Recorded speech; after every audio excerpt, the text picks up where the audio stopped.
बिस्मिल्लाहिर्रहमानिर्रहीम। इस वक्त हम कब्रिस्तान में आए हैं अपने वालिदैन की कब्रों की ज़ियारत के लिए और कब्रिस्तान में मदफून अहले ईमान की बख्शिश की दुआ के लिए। हमने ये मुनासिब समझा कि दोस्त अहबाब के लिए एक पैगाम भी पहुँचाएँ कि कब्रों की अहले ईमान की कब्रों की ज़ियारत करना सुन्नत है। इस्लाम के इब्तिदाई दौर में नबी करीम रऊफ़ुर रहीम सल्लल्लाहु अलैहि वसल्लम कब्रों की ज़ियारत से मना फरमाया करते थे। बाद में आका अलैहिस्सलातु वस्सलाम ने इजाज़त इरशाद फरमा दी और फरमाया कुन्तु नहीतुकुम अन ज़ियारतिल क़ुबूर फ़ज़ूरूहा, मैं तुम्हें कब्रों की ज़ियारत से मना किया करता था, अब तुम्हें इजाज़त है कि तुम कब्रों की ज़ियारत किया करो।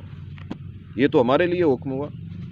और हुज़ूर अलैहिस्सलातु वस्सलाम का अपना अमल मुबारक ये था कि आप हर साल शुहदाए उहुद की कब्रों पर तशरीफ़ ले जाते थे और जन्नतुल बकी में अक्सर हुजूर तशरीफ़ ले जाते थे, रातों को भी तशरीफ़ ले जाते और अहले ईमान के लिए बख्शिश की दुआ फरमाते।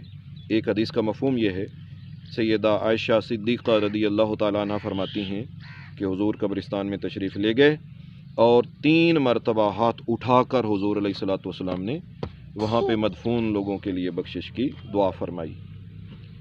और वालिदैन की कब्रों की ज़ियारत करना भी कार सवाब और कार खैर है और औलाद के लिए बहुत बड़ी सआदत और खुशबख्ती है कि नबी करीम अलैहिस्सलातु वस्सलाम ने इरशाद फरमाया मन ज़ारा क़ब्र अबवैहि औ अहदिहिमा, कि जिसने अपने माँ बाप की कब्रों की ज़ियारत की, दोनों की या दोनों में से किसी एक की, तो क्या होगा?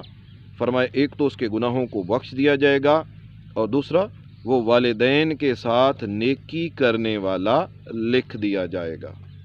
लिहाजा जिनके वालिदैन ज़िंदा हैं तो वो उनकी ज़िंदगी में उनके साथ नेकी करें, उनकी खिदमत करें, उनकी ज़रूरियात पूरी करें, और जिनके इंतकाल कर चुके हैं तो वो उनके इंतकाल के बाद नेकी करें उनके साथ। क्या कि उनकी कब्रों की ज़ियारत करें, उनके लिए बख्शिश की दुआ करें, उनके लिए इसाले सवाब करें, तो इससे उनको फ़ायदा होता है और दुआ करने वाले को भी फ़ायदा होता है। अल्लाह करीम तमाम अहले ईमान को तौफ़ीक़ अता फ़रमाए।